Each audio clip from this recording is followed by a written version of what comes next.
What up, nerds, and welcome to another spirit-fueled episode of Straight Chilling, the weekly horror movie review show where you chill and we kill, slice, dice, chop up yet another horror movie. My name is Bob. I'll be your host for the evening. This is episode 519, recorded on Sunday, March 9th, 2025. Tonight, we're talking about another You Pick the Flick. This one was chosen by Lou. The movie is 13 Ghosts from 2001. Before we get into it, let me introduce everyone else on the show here tonight. First up, calling in from Seoul, South Korea, we got ya boy Soju. What's up, man? Oh, what up? It's your boy Hammerstains. Can't touch this bitch. I'd hate to think of what a hammer stain is, so I'm not going to do that. I don't think I want to touch that either, so that's probably for the best that I can't. Well, Fantastic. You can't, bitch, so you don't have enough money, Fantastic. Bob. Let me go ahead and tell you that. It's all coming up, Bob, tonight. I'm winning. I'm way ahead of the game. I'm way out of your price range. Oh, thank God for that. Thank God for that. Randeezy is out this week. He's feeling a bit under the weather. However, we do have He's fantastic... a sick boy. Yeah, he's very sickly. We do have a fantastic guest returning to the show with us this week. Everybody welcome back our good friend, Jim G, baby. What's up, dog? Yo, what's up, gang? How's it going? Whoa, gee, baby. I saw you brought a friend along with you. I'm a little worried for your health, my guy. Well, it is only a pint. The Malort. Because I didn't want to get carried away. And what's funny is when I went to the liquor store, guess how much a fifth of Malort costs? $23.99. Yeah, I was going to say 20 to $25 probably, yeah. Guess how much the pint was? 13. $18.99. So like per fluid ounce, I'm paying double for half as much. That's and I was nuts. like, you know what? Oh, man. That's actually worth it. To protect yourself. Yeah, seriously. You're actually winning in the long run here.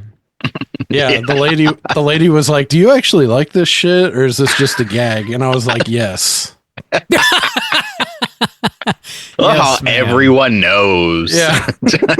It's just a known fact how the terrible marketing it is. has worked very well. Everybody knows about Malort, but also nobody really wants to drink it. Most people don't really want to drink it. So, like, you know about it, but I don't know. I guess How they're do doing they keep okay. making it? I What guess the they're doing fuck? okay. Someone's drinking it. I mean, they got my ass, so The That's gimmick, crazy. the gimmick is working. And we're talking about a gimmick-fueled movie tonight, too. So, you know, there's That's a nice true. dovetail there. Jim, I thought about slamming a shot of Malort with you, but I'm going to abstain because I actually just bought a brand new bottle of whiskey from the dudes. It's Always Sunny in Philadelphia. They've got their own whiskey called Four Walls, and I picked up a bottle of it this week. Glenn Howerton was in town, like, bouncing from bar to bar to bar, like all weekend, like Saturday and Sunday, signing bottles and just like giving out free shots and shit. So I was going to take a shot of this with you. nice. Yeah, in honor of St. Patty's Day. Hell yeah. Some of Let's this do it. Irish whiskey. Hopefully it doesn't suck. I got to pretend to love it, right? Because you know your boy Howerton. Oh, is yeah, listening. that's so good. Oh, it's so smooth. It's so... I also have some in my coffee. Yeah. Thank you, Glenn Howerton, for this Thank you wonderful whiskey. for sponsoring this episode. Cheers. I already took my shot. Sorry, I'll do it again. Oh, I mean, Cheers. all right on. Take it.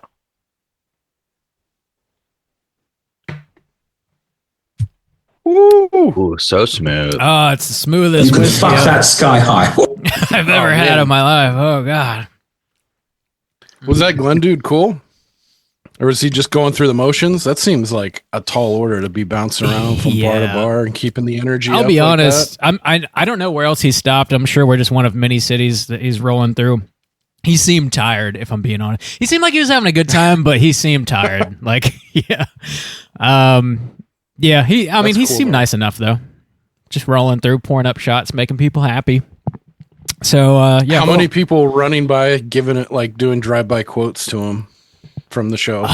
Well, I didn't see any because, well, I met him in a bottle shop and it was like very orderly and they had like a nice, calm, cool line. I didn't really overhear anybody like throwing, it's the implication or whatever at his ass. Yeah. And then I went to one of the bars he was like bartending at, and it was just a fucking army of people shouting. So like, God. who knows? He was behind the bar, so at least there's some protection from the crowd.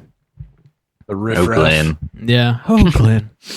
Happy St. Patty's Day to everybody out there who does enjoy that holiday. Thanks to Lou for picking this week's flick. Before we get into the review, let's tackle just a little bit of housekeeping real quick here. We do have our April poll currently posted over on our Patreon website. If you guys support us at the $5 level or above, you get the chance to vote on a movie we're talking about this April. The theme for April is Part Deuce, and we got 3 slasher sequels for you to vote on. They are Child's Play 2, Friday the 13th Part 2, and Nightmare on Elm Street 2. Whoa, Deuce is up, Bob. How them numbers looking? Slight shift. Slight. Nothing major, though. Oh, shit. So Child's Play 2 still in last place with 13% of the vote, so it crept up just a little bit. Friday the 13th Part 2 crept down just a little bit, now sitting at 30% of the vote, and Nightmare 2 still on top with 57% of the vote. Crept up a little bit, actually. All right. That one seems like it's going to be tough to beat. Yeah, it does seem that way. People love that movie. That'll be, I would love to talk about them all, but that would be interesting to revisit for sure. Definitely. Yeah. Child's Play is the only one I haven't seen, but I can get there eventually. It is good. No worries. I'll get there. It's a good horror sequel. Yeah, it definitely drops off in quality from there, like 2 to 3. Even though there are some funny moments in 3 that I like, 2 is like pretty solid horror sequel as sequels go. 2 has a handful of moments, 3 has a handful of moments, but 2 is just sort of across the board pretty. Yeah, I agree with that for sure. Get your votes in before the end of the month. We'll see what we're talking about this April. We are dropping mini-casts every other Friday. We just dropped one last Friday on Presents. You can check that out on Patreon. Next up, your boy Juice is talking about the Valentine's Day slasher movie Heart Eyes. That's dropping Friday, March 14th. Whoa, that's White Day. There you go. White Day here in Korea. So still on brand. White Day is just the other version of Valentine's Day. Here they split it up where I think Valentine's Day, you give the women things. Or no, wait, the women give men things on Valentine's Day. The men give women things on White Day. So they just split it up a little bit there. That's kind of neat. I like that. Yeah. So, but it's like all the same look and there's no real like change and like aesthetic really. Okay. So it's just like, here's a card this day and then here's a card on the other day. Pretty much. Okay. Yeah, just kind of split it up there. Gotcha.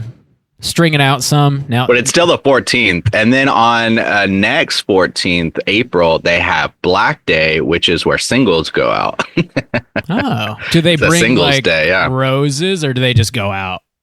Well, it's tradition to eat like the black noodles. It's called jjajangmyeon, and you just like go out and eat black noodles, but you don't have to. But it's Black Day. Is that known as like, like fuck fuel, or is that an aphrodisiac? Does that? No, it's probably more like comfort food than anything. You're just eating your feelings. Kind of, yeah. Oh God, I love jjajangmyeon though, but yeah, no, I don't think so. That's awesome, man.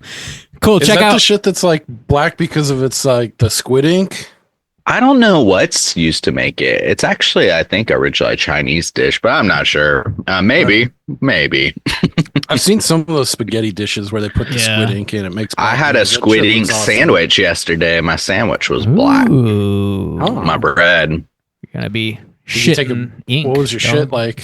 Right. Yeah. I don't think so. I'll double check. Jim and I are on the same level. Double check for you. How's your ass? How does your shit look? What's that toilet looking like? I'll send some pics later. I don't know if I want that. I just want you to tell me about it. You couldn't afford it, Bob. I'm out of your price range. Clearly, yeah. I need to get a second job for those shit pics, I guess. Check out Juice's review of Heart Eyes over on our Patreon. Like I said, dropping Friday, March 14th. What else we got going on? Oh, we're reopening the You Pick the Flick tier. This is a biggin. Big one. Mark your calendars for Sunday, March 16th. We're reopening the You Pick the Flick tier over on Patreon. If you guys want to pick a movie for us to review on the show, this is the only way you can do it. We open this tier up once a quarter. There's only 5 spots per quarter available. And we drop it at an undisclosed time of day, so you just got to check our Patreon website throughout the course of the day. And if it's up there, go ahead and grab you a spot. Like I said, Sunday, March 16th. All right. Yeah. And this is a point. One thing is we do limit it to 2 spots per year. So it's a potential somebody's going to max out this time around. Yeah. Yeah. We're already heading into the second round here of the year. That is possible. Yeah. Just trying to. What do you think of me? I don't rightly know, sir. Make an assessment. I think you're a nice modern gentleman. Sorry. That was a long one. I Would got you the love keys me? to the bumps tonight, so I'm trying to find my spots here. So bear with me if I fuck it up. Would you ever love me? That's okay. Would you drink Bailey's from a shoe? We can travel the world and make beautiful music together. I'm old Greg. Check it out. Drop in Sunday, March 16th. You get to pick a flick. You get to vote in our poll of the month. You get a customized sticker and pin mailed to you. You get to drop an email or a voicemail, giving your own ratings and reviews for the movie that you've chosen for us to review on the show. You get all kinds of fun shit. Last thing from me, anyways, is your boy Mikey and myself just dropped a brand new episode of Let's Get Physical Media. If you guys are interested in collecting Blu-rays, 4Ks, VHS, anything like that, check out Let's Get Physical Media anywhere you get your podcasts. Mike and I are talking about our February pickups, which it was a little light this month, but it is a short month. So, Oh, God, I hate to hear what a little light sounds like. you would. It's only 10 movies this month. Like what I buy in 2 years. Yeah. Only 10. That's You think that's light? Hilarious. hilarious. That's just a Monday. That's the moon days. Before noon. That's all I got. Do you guys have anything else you want to plug, Juice? So I have a brand new episode on Don't Believe the Hype, which is the Arctic Monkeys podcast, coming out soon. This track is Electricity, which was a song that was released in the 4th and 5th albums. So that means we're heading into the AM era, which is the biggest Monkeys album so far. So next after that is Do I Wanna Know and all that good jazz. So check that out as we prepare to head into the big 5 AM. Maybe one of their worst albums. Oh, Bob, hot cakes over here. Yes. Their biggest. Yeah. Does that show do like in between like EPs and like special one-offs here and there? That's cool. So this one is technically like a single that was released. So they go chronological order. So they try to follow like exactly when the song was released. So yeah. That's awesome. So it's technically like, they do seasons. So each season's an album. So this is like 4.5 technically. So yeah. Sick. Cool. So if you're a fan of the Monkeys, hear me, John, per usual. Jim, I got to apologize. I am a terrible host. I just went straight to drinking whiskey and forgot to give you a moment to plug your own show, which listeners may or may not be aware of. So why don't you let everybody know about Waxing the Porpoise, dog? Yeah, sure. You are a coward, son of a bitch! That's true. Yeah, I contributed that too, and I do that a lot. I'm guilty of that on my show, just like getting worked up and getting right into the main event. So no worries. Yeah, we're actually on a hiatus for like 4 or 5 months, and we've kind of had a couple stop and starts. But Waxing the Porpoise, anywhere you find podcasts. We just got going again and hoping to get back on the horse. So we just released one on a Charles Bronson joint, Kinjite. So that's out for your listening pleasure.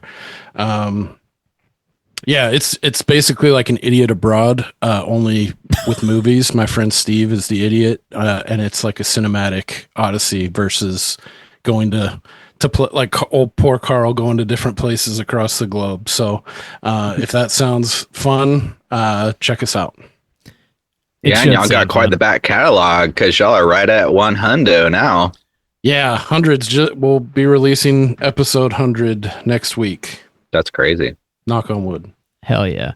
If you want to hear Jim's co-host Steve talk about why Orca is better than Jaws, check out Waxing the Porpoise. Oh, you do. Trust me. You want to hear that. Mind blowing. Yeah, we do need to do a 360 and cover Jaws and just have the linkage completed there. Yeah, I would have to hear that. I think that does it, though. I think our house is officially clean. All right. This house is clean. All right, let's get into the main event. We're talking about 13 Ghosts, and we're kicking it off with the back of the box. What's on the back of the box? Oh, see what happens when Randy's gone? The wheels come off. The wheels come off. All right. 13 Ghosts from 2001, rated R, with a runtime of 1 hour and 31 minutes.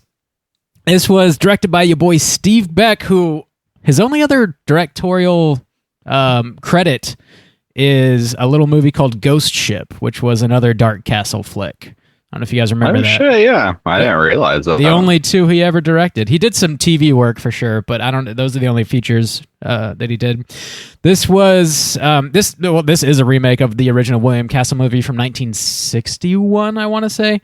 Written by Rob White, Neil Marshall Stevens, Richard DeVodio. Stars Tony Shalhoub, Shannon Elizabeth, J.R. Bourne, Rod Digga, introducing Rod Digga, by the way, F. Murray Abrams, and of course, your boy Matt Lillard.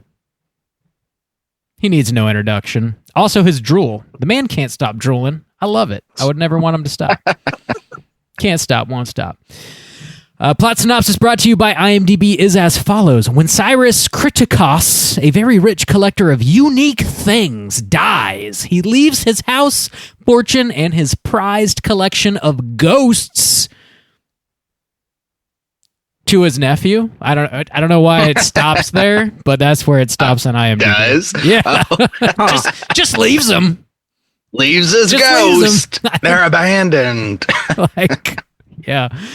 Gentlemen, have we seen this movie before, and would you recommend folks check it out? Jim, why don't you kick us off? Yes, I have seen this before. I saw this in the theater when it came out, and I've seen it subsequently. I haven't seen it in quite a while, and I'm sorry, Lou, but I had never liked this film, and I especially didn't like it this time. It's just trash. I would not recommend it. Oh, no. I fucking hate this movie. I love it. Fantastic. Wow, you're the perfect fill-in for Randy. I know, you really are. Yeah. You're channeling his inner rage. I actually don't know if Randy likes this movie or not. I can't remember last time we talked to him about it. I don't think he does. Yeah, probably not. How do you feel, Juice? Yeah, I have seen this many times before, and I really like this movie. This is, I actually had this VHS. It's in the States, but I got it in my possession. Ooh, I gotta get that from you. I'm gonna have to get that from you. Oh no, you're gonna show up at my dad's house. Oh hey, Justin said I could have that. He said it. All these VHSs, actually, I'm gonna take these off his hands. You know, I got a U-Haul out front. Let me just. But no, this is one of those ones that I saw when I was really young. I mean, I probably saw this when I was like 11 or 12 for the first time. And don't you mean like 4? Yeah. Well, I saw it several years after it came out, of course. I wasn't really born, you know.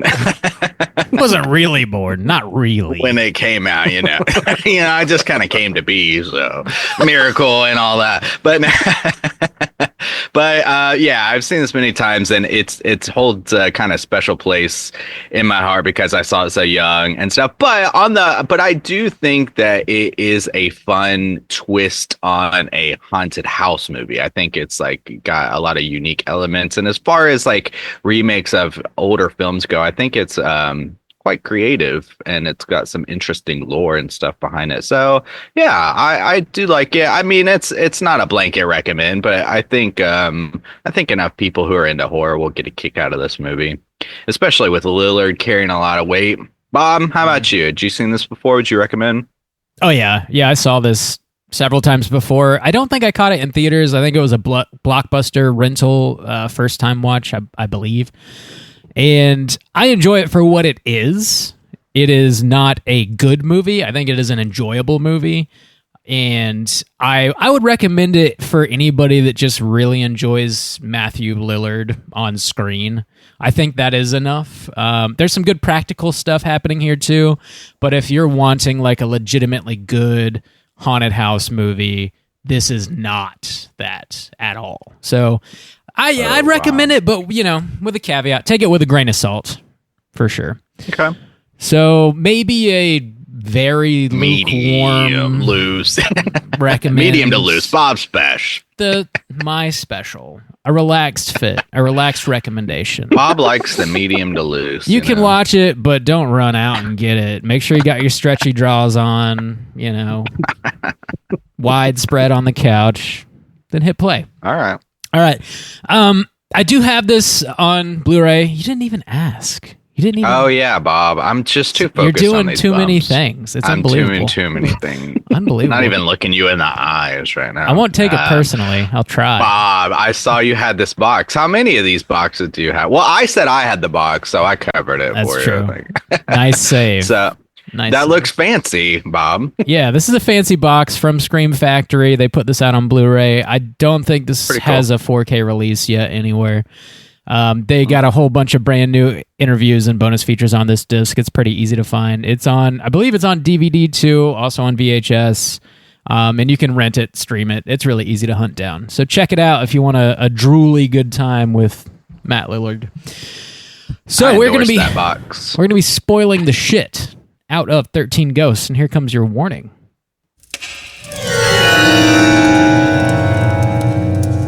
Spoiler warning.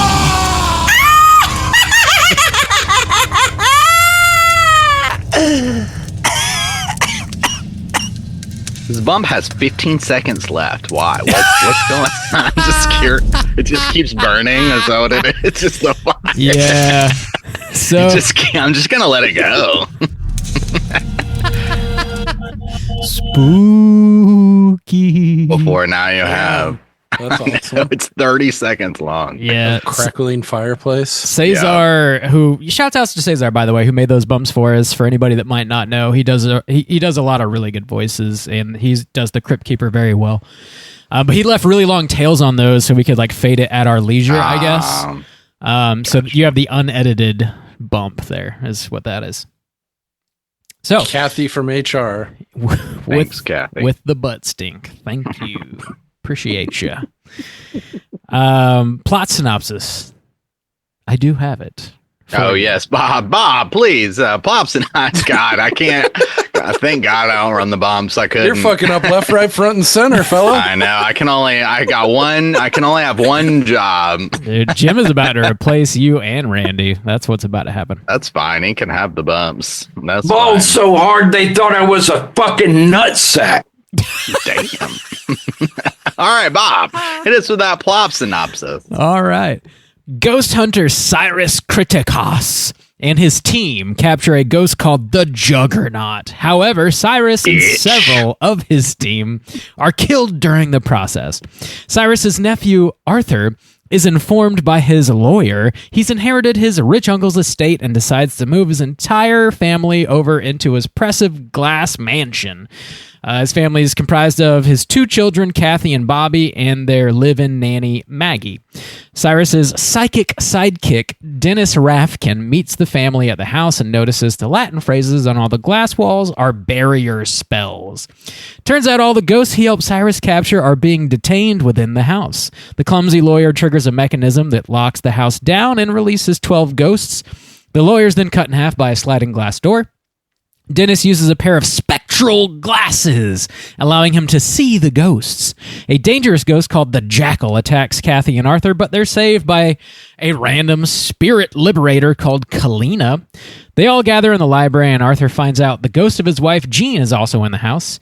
Kalina explains the house is a machine powered by the captive ghosts, allowing you to see the past, present, and future. The only way to shut it down is to create a 13th ghost via a sacrifice of love. Arthur realizes he must sacrifice himself to save his children. Arthur and Dennis go down into the basement to save the kids. Dennis is beaten to death by several ghosts. It's then revealed Cyrus faked his death to lure Arthur to the house, and Kalina is his partner and lover.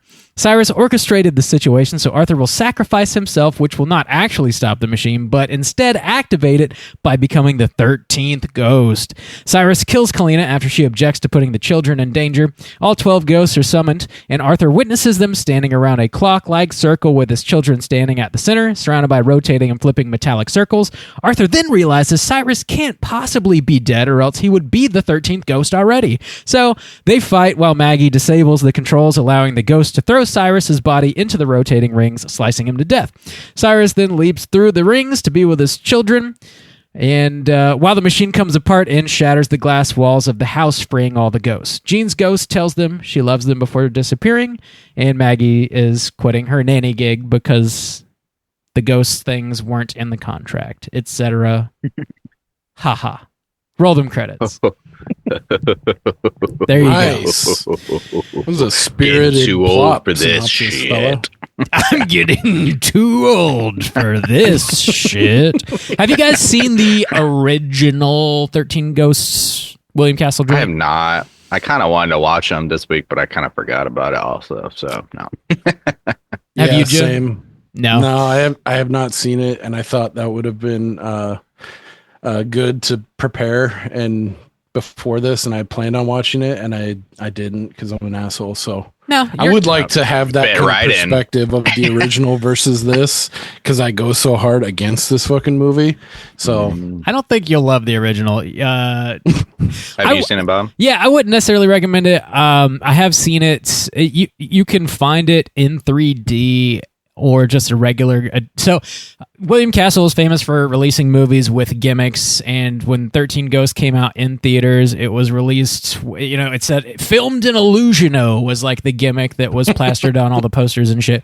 What Illusiono is, you would walk into the theater and they would give you these glasses, and they were like basically 3D glasses, but they were like two pairs kind of stuck together on one big piece of cardboard. And if you look through one side, you would be able to see the ghosts on screen. And if you flipped it around and looked through the other side, it would block the ghosts out. Like if you were too afraid to see the horror on screen, you could take the coward's way out. And there, like one side was red, one side was blue. I forget which one would let you see and which one would like cancel the ghosts out, but that was the whole gimmick of it. I think red lets you see. Maybe so. But when you watch it on DVD, the ghosts are like very faint because of the gimmick, I assume. And it just doesn't look all that great. It's not very scary. And I like a lot of old school William Castle joints, but this one, it doesn't necessarily work, I don't think, without seeing it like in a theater with a crowd with the glasses and, the gimmick and all that stuff. So not a recommend necessarily, but that's where this is coming from. And they do try to keep the whole glasses gimmick alive in this movie with Matthew Lillard wearing his spectral glasses that allows him to see the ghosts and stuff. I kind of like that.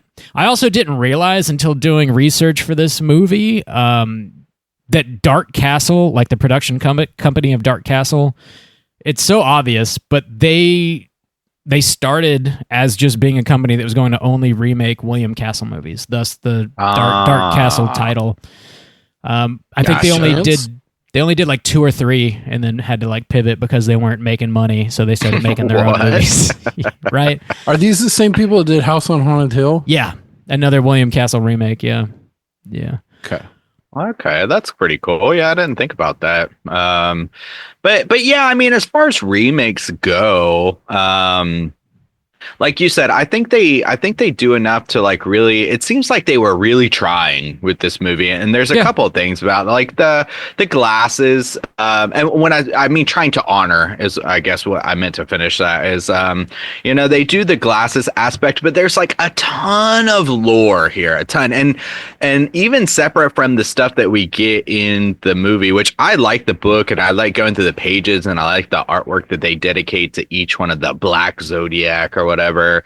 But I remember too when we covered it the first time, like a long, long time ago, Bob, it was either you or whoever had it had the DVD or the Blu-ray at the time, and all the bonus features was like going through all the different backgrounds of each ghost and their origin story. And so now it's like available online, and you can like look these things up and their stories and like how they got that way and stuff. And I always appreciated that, because like you don't have to do that shit, but I think it does make this world richer, even though you're not going to be exploring it anymore. But I do think it adds an element of just like fun campiness to it, you know. I don't know, it's just something I appreciated back in the day, and I still think it's kind of cool.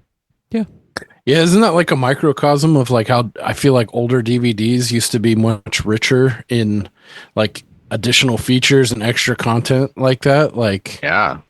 And I know I went pretty fucking hard on the recommendation angle, like as a pure like movie going experience, like sitting beginning to end, dog shit to me. But there are things that I really like about this film, like you said, like the lore, the Black Zodiac, like all the individual characters, and I do appreciate like the set design and everything that went into like some of the practical effects for like each ghost is fucking sick. Like there are a lot of things that I do actually like about this film, but when I take them like all 30,000 foot view and look at the view, at the whole thing, I'm like, this doesn't work for me. I wish they could have tweaked it, maybe made it longer and done a couple things I'm sure we'll get into. But there are, just a preface, there are a lot of things about this film I do like. I don't go around saying like, oh fuck this movie, don't ever watch it, it's fucking horrible. I just, at the end of the day, once I get to the end, I'm like, fuck, that's it. Like, but there are a lot of there's cool definitely things. I wish it was better, because it is so rich. I don't know, how do y'all feel about the glass house? I've always loved the design of the glass house. We get movies that have this sort of budget now, but it's very rare, especially in the horror realm. And I feel like they're typically given over to the more art house directors, like your Ari Asters and whatnot. Bobby Eggs making his Nosferatu movie and stuff. But this had a budget of $42 million. And for like a goofy ghost movie, like you would never really see that these days, I don't think. No. So I do think like the giant like glass house and like the production, the money they put into that with all the moving pieces and the money they put into all these different ghost designs, and they're all practical, like just dumping that much money into it really does make the house feel like another character, because it's like constantly moving and evolving, and they're trying to navigate through it. And that is like something I really love about the movie. It feels like a real place that they're going to, like, you know, Nosferatu's or Lex Castle or something like that. It feels like a real lived-in place. It's like a little ambiguous and a little goofy, and I do think it's hilarious that they cannot find these kids in a giant glass house that you can see through the walls and floors. But I like that they took it relatively seriously and built a thing. Yeah, I think if you took all the aesthetic, if you took the bones of this movie, you've got the lore, the book, the setting, the house, and even all the designs of the ghost. There wasn't one that was disappointing to me in its design, at least. There's several that are just like barely even featured at all, but you do get at least one solid look at each ghost, and the design is there. I think if you took all of those elements, this is like they did the latest Hellraiser, where they're like, you know what, we're just going to kind of jump back into this world. I think you could do that, or just another remake, but with the kind of bones of this, and make something really interesting. But I mean, I think they were trying to, I mean, this was what, 2003, 2001? 2001. Yeah. One.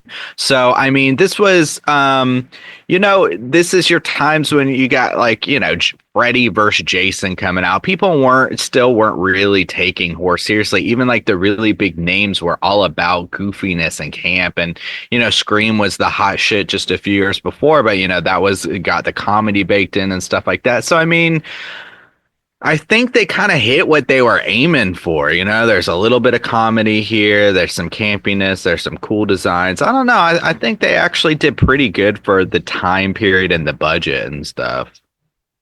Yeah. I generally agree with that. There are a couple, I guess, stylistic choices that were like very of the time that don't necessarily age well, and one in particular like really got on my nerves because they way overused it. But it's like that sort of choppy editing mixed with the reverse like ghostly exhale, the like and whooshy, the swooshes, dude, the fucking swoosh. It's got me. It's like every 20 or 30 seconds that's happening, and I was like, halfway through I was like, I fucking need this to stop. It was driving me nuts. Are you talking like that flash cut that they would do, almost like a strobe effect? It reminded me of that, mixed with the audio, the reverse vocals that they constantly. It sounds like a weird whooshing, but like in backwards. It's like recorded and they play it back. It drives me nuts. Like a mix between cuts and whooshes. Yes, it's like and it gives you this like. This weird, like, I'm having an epileptic seizure kind of thing, and it's constant throughout this movie. Yeah. That's very 2001. Probably my biggest gripe of this are those fucking flash cuts where it almost feels like, when you have a strobe light or like the strobe fucking fireworks, and they just slice those scenes.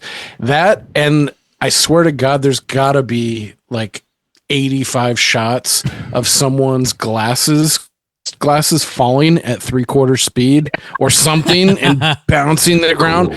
Like, that kind of shit, it just fucking like, it's herky jerky. It like pulls me out of it. Like what you were saying, Justin, like everything else except for the story, to me, like the story is just cornball. And like the editing decisions, like the way they cut this, just fucking really like, it's like constant like downshift, upshift. I just couldn't stand that. And it reminded me this time, I was like, yeah, that's why I fucking hate this. It's like every 3 seconds, there's like with the ghost, it's like, let me see it some more. Yeah. Like, it's like, cha, cha, cha, cha. Fuck that, dude. It's there. It's, like, it's gone. It's there. It's gone. You're like, oh my God. And some of them, like the torso, you see like 1 or 2 shots of them at the beginning. Like the pilgrim lady, like she was fucking rad. You only see her for a little bit. It's more focused like on the jackal, the juggernaut, the dude with all the spikes in him.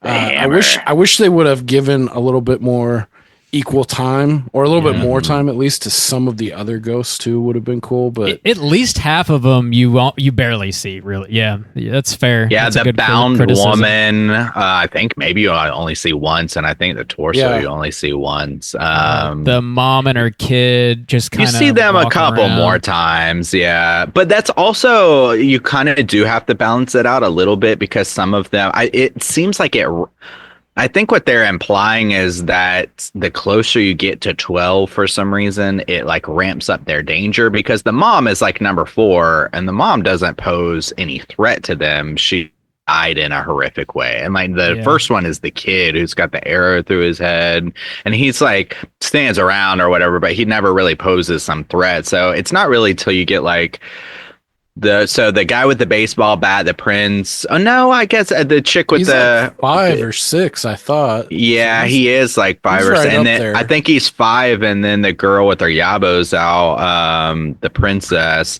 So yeah, I guess from 5 up, but then you do have the pilgrim is like 7 or 8. So I've got all the ghosts I can run down for you. So there's the firstborn son, the torso, the bound woman, the withered lover, the torn princess, the angry princess, the pilgrimess. No, the torn prince, angry prince. Oh, you're right. That's the 50s guy with the baseball bat. Yeah. You're right. The angry princess, the pilgrimess, the great child, the dire mother, the hammer, the jackal, and the juggernaut. Yeah, so those last ones are the bigger ones for sure. But yeah, I do wish that we got some. Like, now the torso couldn't really do anything. Yeah, that's fair enough. I just felt bad because it's like we get one shot of it crawling. I felt, at least for like creep factor, we could have seen another shot. Maybe he's like on the fucking ceiling or something. Yeah, that'd be cool. That would be kind of cool. Crawling around. Hucks his head at you. Or like when the boy falls, he like wraps his nubs around you or some shit. The nubs. But yeah, no, I do agree. And I think there definitely needs to be a balance. But also one of the big problems too is I think you have like a lack of characters. You needed some red shirt like crew to come in and kind of get taken out. There's not I a lot think of a kills. little bit more. Yeah, There's not. It does have the one iconic one though, which has always stuck around with me, with the dude getting cut in half. Oh, yeah. With the I love glasses that. sliding down. Yeah, that's the that best. one. That one's really good. But I mean, it opens I was thinking up. about it. Like, how hard would it be though to like tell a cohesive story and get even a couple more people there just to have some cool kills? It's like you'd have to do like a major overhaul of the story to like justify getting people in there, which what I was struggling with. So I kind of wrote that off. I was like, all right, that's fine. They could have I just thought had Lillard Tony could have shown up Shalhoub. with some of his crew. That too. I was gonna say they could have had Tony Shalhoub have like 4 kids, and like actually they would have There the you balls go. to kill a couple kids. But you know, like Shannon Elizabeth is like, why do they have a nanny? And they don't even kill the nanny. Shannon Elizabeth's like 25 in this movie. Why can't she look after her little brother Bobby? Like, also they're apparently broke, but they can afford a live-in nanny. That's Like, really damn. yeah, stupid. get the fuck out of here. Yeah, She doesn't really do anything. She's one of the worst. I would say the teenage, or the daughter or whatever. She's the absolute worst. She's really bad. And but she's barely in it too. Yeah. Yeah, Think about and the it. nanny's barely in it. It's like, the people That's that they true. include don't actually really They do kinda- much. It's Lillard and But the then dad. the nanny's the fucking Deus Ex Machina that comes in at the end and fucking Yeah, saves you're the day fucking too. right. It's Yeah. like, come on. When Shannon Elizabeth goes missing, there's like a half a second where they're like, "Oh, where'd she go?" And then that's how you know that she got taken. Like they don't waste any time on it at all. I wondered about that this time, and then they go into the library like, oh, we got to go to the library. It's safe. It's got protection there on all 4 sides. And they go, and I don't know if like the time works in real time in the movie that it does like with the characters, but they spend fucking like 17 minutes, like our time. I don't know if that translates in the movie, but it's 17 minutes and they don't talk about the little boy or Shannon Elizabeth one time. I'm like, dude, aren't you guys freaking out? You got ghosts right on your ass. And we haven't talked about your little 5-year-old son and daughter at all. It's like, shouldn't you be freaking out trying to go get them? But yeah, they go dark for like fucking a third of this movie. At least a third, like too long. Yeah. Yeah. I do love the sequences you get with little Bobby Borscht rolling around on his Razor scooter and he's wearing his balls. His dad bought him from Hot Topic. And he's got a skeleton shirt on. It's like, this kid, he's going to be all right. He's going to grow up. And he's okay. like researching dead bodies and shit. He says He is morbid. He's hell of into that shit. the bit where they're at the very beginning of the movie in the kitchen and he's like listening to a news story about how they found a decapitated body behind a Dunkin' Donuts and he like loves that shit is hilarious. Doesn't someone else say like, hey, doesn't the dad say like, hey, I like Dunkin' Donuts? Yeah. Nice segue. Yeah, for real. We haven't really talked too much about Matt Lillard in this. I think, when the movie opens up, actually, I think it opens up really, really strong when they're trying to capture the Juggernaut and they bring out the blood truck and it's spraying blood That's everywhere.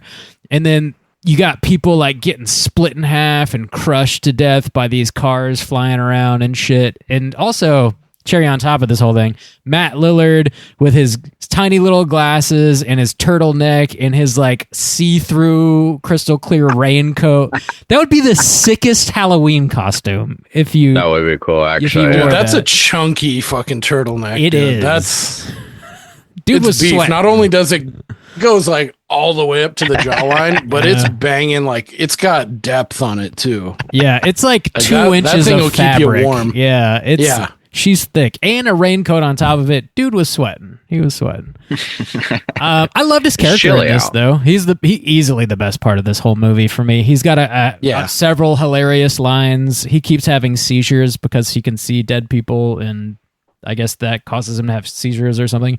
Full-blown drool moment. There's like he has some puke on his shirt at one point in the movie, but I don't think you ever see him puke, but I guess maybe they cut that out or something. I don't know. It's just residual drool. Just that much It's drool. accumulated over the movie. He can't stop. The man can't stop drooling. He's got too much drool.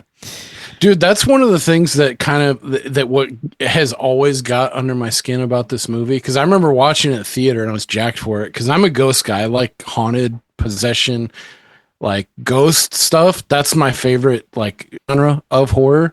And this first 15 minutes, I was 1,000% on board. I was like, fuck yeah, dude. The whole junkyard scene was sick. The head pop you get in the car, and then the dude getting squished in half, dude, and sucked in through the fucking hood of the car. That's cool. I was like, dude, this movie's gonna be sick. And then from there, it just nosedives for me. But like the very beginning of this, I love the whole setup, like trapping ghosts, like a megalomaniacal villain who's trying to trap them. Why? Let's find out. And then you got Matthew Lillard as the ghost hunter, like, and he's got powers and he can fucking see. I was 1,000% in first time I saw this. And then I think that's what makes it sting a little bit more for me, is because first 15-20 minutes I was totally on board for this. And then from there, just the story, I feel like the story is horrible. Like, I don't think Tony Shalhoub was the right guy. I don't think I feel like someone else could have been stronger. As much as I do like him for his cab driver turn in Wings and Monk and other shit he's been in, like he's a really good actor. I don't think he was the right choice for the lead in this.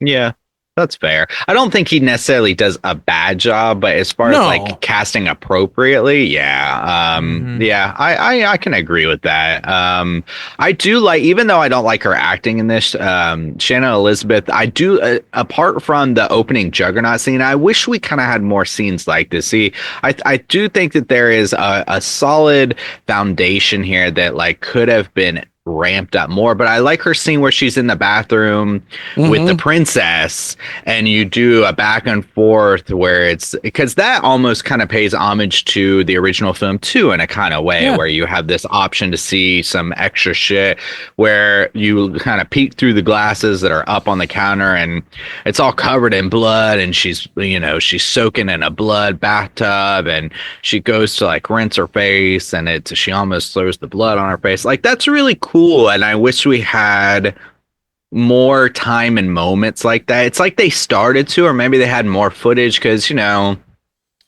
they play around with it too, with like the little boy who they're like, we're behind enemy lines, where they give him a little bit of like, he's got these like rules that he follows or whatever, but then it really just becomes like the Jackal kind of show for a while, and then the Hammer comes out too, but yeah, I mean, of the 13 Ghosts, I mean, I guess they like give, like 5 of them kind of something to do, and then the mom too, of course, like maybe half.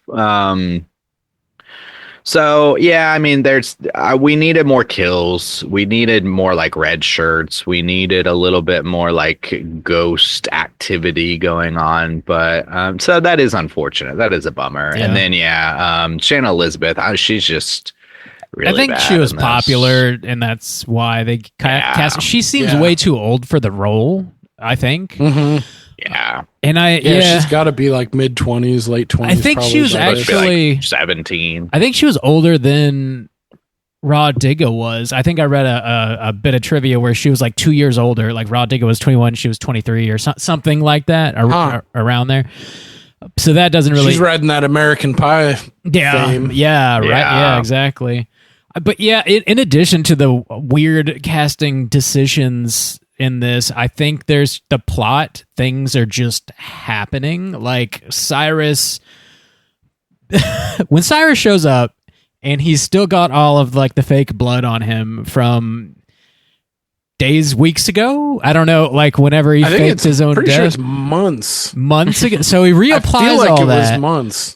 I could be wrong. To why? I don't know why. So because he never really needs to reveal himself to anybody. Yeah, like he shouldn't have shut up at all. He's grabbing the kids, I guess, helping his lady, but like he doesn't ever really need to reveal himself. And then at the end, that's like when Monk goes full detective and realizes, wait, he would be the 13th ghost, so I can't become the 13th ghost. Then he takes his glasses off and he can still see him. He's like, oh, you son of a bitch. It's like, which is a huge gamble. It's like, don't take your glasses off. You better all he would have needed was someone to not having glasses at that point. Like, hey, who's anybody? That motherfucker? They only have maybe 2 pair. Like, so somebody's not wearing them, like. Yeah. It's a weird decision to have that happen. It's also a weird decision to have his girlfriend show up. I guess she has to like explain everything to them, but like her turn and like, oh, they're actually together is like, who cares? I don't know. There's like certain reveals in this movie. Yeah, why would she pretend? So based on what we see at the beginning, there's no reason for her to pretend to not be with him at the beginning of the movie because she doesn't know Lillard's not supposed to be at the house. Right, yeah. Well, I guess she does have to kill her lover, Damon or whoever it is, to get the book from him because it seemed like he was the owner of the book. So she had to play the game for him, not necessarily Lillard. Yeah. But when she does come in, I feel like she gives way too much intel for us, the viewer, or for Tony Shalhoub and his family, and by extension us. She gives them way too much info if she's going to turn heel. She didn't need to give them all that shit about the fucking eye, the devil shit. Like, I feel like she gave away too much. And to us, if she's in cahoots with F. Murray Abraham in this, the Cyrus fella, like that's kind of, although to its credit to this movie, I still always forgot that she turned because I always want to think she's good because you think she's fucking Miss Honey from Matilda, you know, like I this time I was like, oh fuck, she does turn. I was like, God damn it. It's been like 15 years since I've seen this, but I can at least give the movie that credit is like, I totally forgot about that turn. Yeah, they do try to do the whole Shyamalan, like, because that's the whole gimmick of it too. We're supposed to think Cyrus is dead, and so it's all for audience sake. But plot wise, it's really stupid, and you really don't need it at all. Oh yeah. But I do, again, another element that I forgot about the lore is I forgot about her and her like flares that she has that they use to fight the things, and also them carry the scripts that are kind of like written in different places around the house. Like, that's just so cool. I like that. And it's got the symbols. It's like, oh shit, that's the symbol of the jackal, and like, we got to get the fuck out of here. Like, I don't know, I just that it's so rich. It's so unfortunate that they couldn't do more with it, but at the same time I'm like, yeah, but with this budget, I mean, they did pretty good, you know. Like, I go back and forth. I mean, like, really, I feel like my list of positives is much, much longer than my list of negatives. So, like, I would definitely give the negatives for the like the general story and the editing. The story's thin. It's not terrible, but it's thin. Well, it sounds like you're landing the plane before you finish up. Any other major points you guys want to hit on? We're about at that time, anyways. Anything else? No, I guess not. Okay. Well, let us continue. Juice, you were already getting into it. How do you feel? Out of 5, 13 Ghosts. Yeah, so okay, the negatives is the story's too thin, and some of these some of the acting going on here is questionable. The swoosh editing is not great, and we have a general lack of kills, and a lot, or like about half of the ghosts are like underutilized or not shown on screen enough. But the list of the positives are awesome house design, cool twist on a haunted house just idea. You know, we're going to have this haunted house. Oh, it's fucking glass. Great lore. I love the pictures in the book. I love the book itself. I love the scripts on utilizing the glass house in that way. It just has these glass panels and then just this awesome looking script on it. I like how it shifts. And I like the practical designs of each ghost is unique. You're able to identify each one at like a quick glance, and a lot of it looks practical. Like the hammer looks cool, the jackal looks cool, Juggernaut's pretty cool, the princess, and yeah, I mean, they all have a different style design from a different era, it looks like, and I think those work really well. So yeah, I don't know. I don't know. I feel like the positives lean more out. So practically speaking, This is probably, I'll say like a 3-star film, but luckily I get the half star for the Yabos, which is going to also go with my kind of bonus for the heart as well. So I'm going to end this one at a 3.5. I think it's okay for a movie that kind of holds a special place for me. Shockingly high, I'll be honest.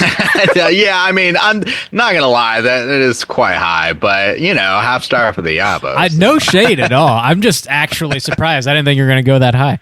Hey, he's a man of principle. I respect it. I respect it. Jim, how do you feel out of 5? I'm in a meeting. You swine. I see. It's weird because I agree with a lot of what Justin said, and for me, at the end of the day, it's the story, it's the plot, and some of the characters I think were just completely miscast and underutilized.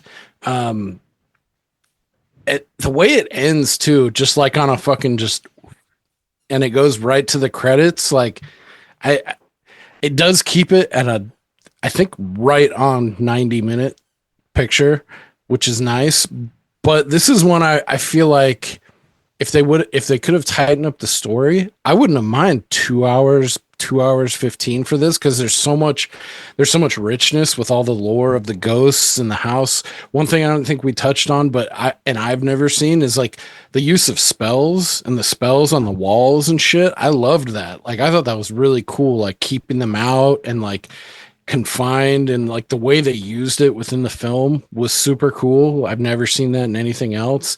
I thought that was a really cool use of like controlling, or I mean, they could have used that at different plot points. The only way they used it is they fucking take a panel off one of these glass walls. It's like, first of all, how the fuck did you get that thing off? Yeah. They're like, oh, we got to get out of here. And they fucking yoink it off the wall. It's like, come on. And I know you have the limitations of a movie, and I'm not asking for like a montage for each of the ghosts.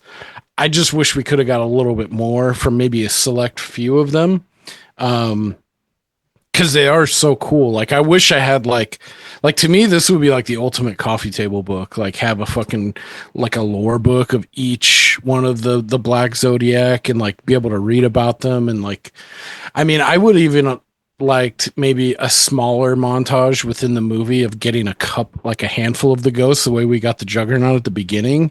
If you could have somehow made that work in the middle or right up top. But I think Tony Shalhoub was like, I think he's a great actor. He didn't do anything wrong himself in this film, but I think he was miscast. I just wish the story could have been a lot tighter and just better in general.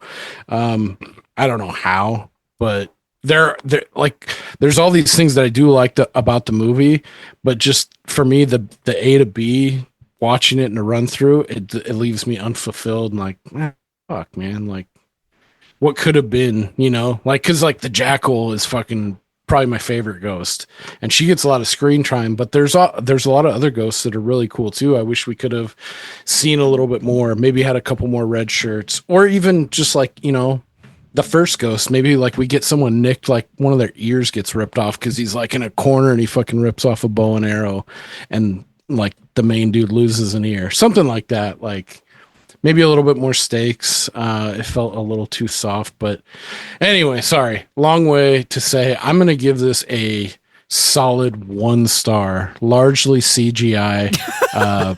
That's not true.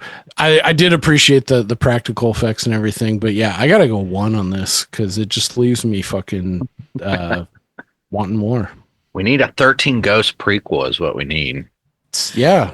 Jim, in lieu of the coffee table book, all you got to do is buy this on Blu-ray, and when you have people come over to the house, just pop that bad boy on, go to the bonus features, and you can just run them down. Yeah. Hey guys, you want to see the backstories on the 13 Ghosts from the the movie? Have it looping, on the TV. Just never turn it off. Party,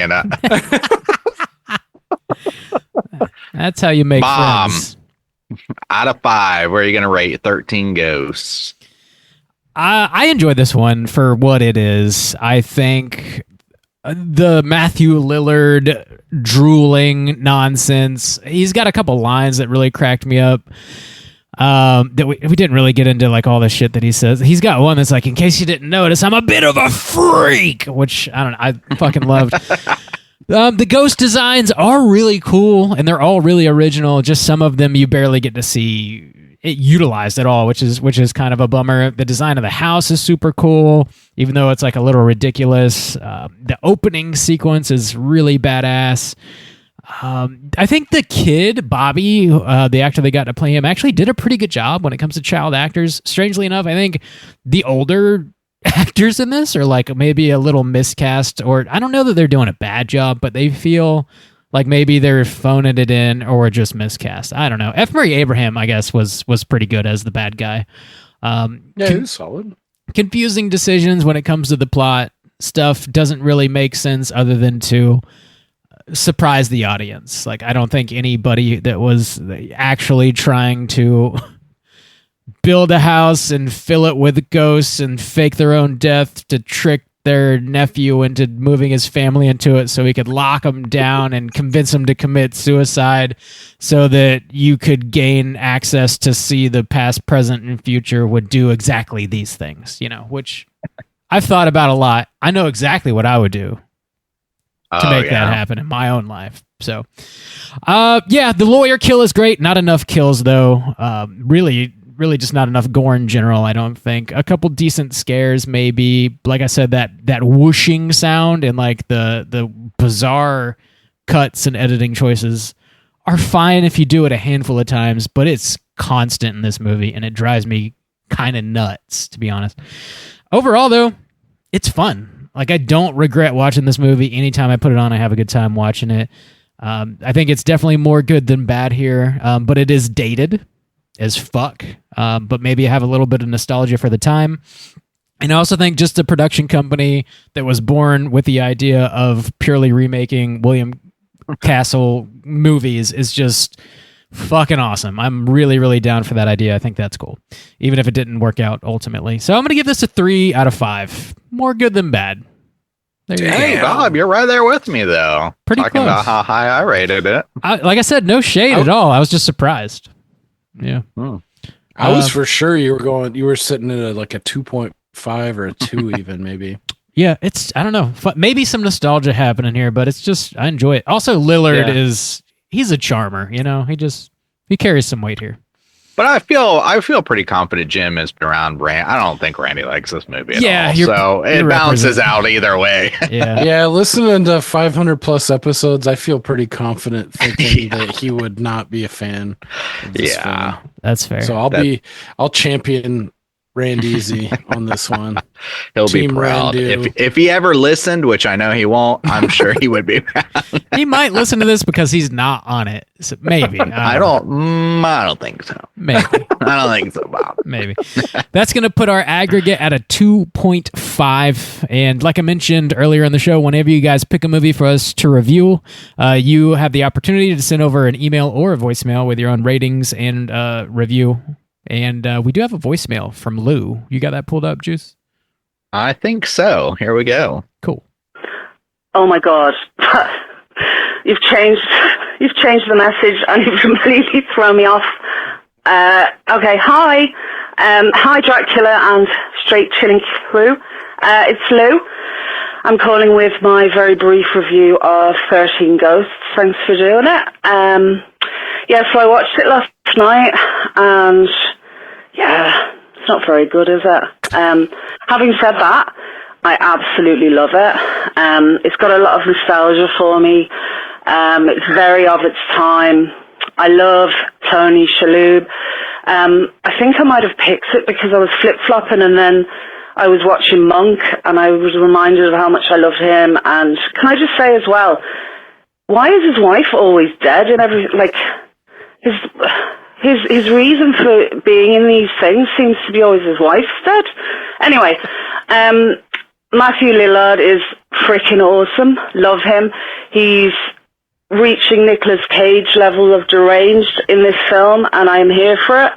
I can't get enough of him. He can spittle and seizure and do whatever as much as he likes. It's amazing. Shannon Elizabeth being Tony Shalhoub's dad, Sorry, not his dad. The daughter. What the hell? That's a bit weird.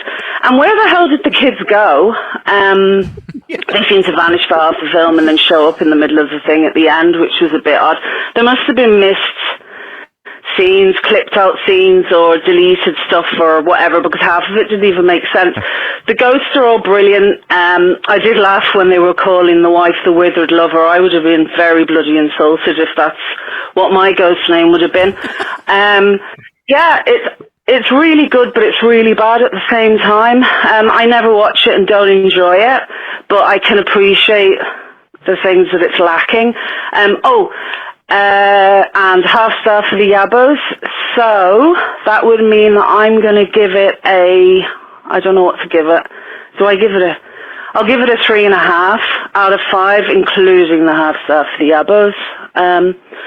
Yeah, so that's my review. Hope you're all well. And happy St. Patrick's Day to everybody. And I'll talk to you soon. Bye.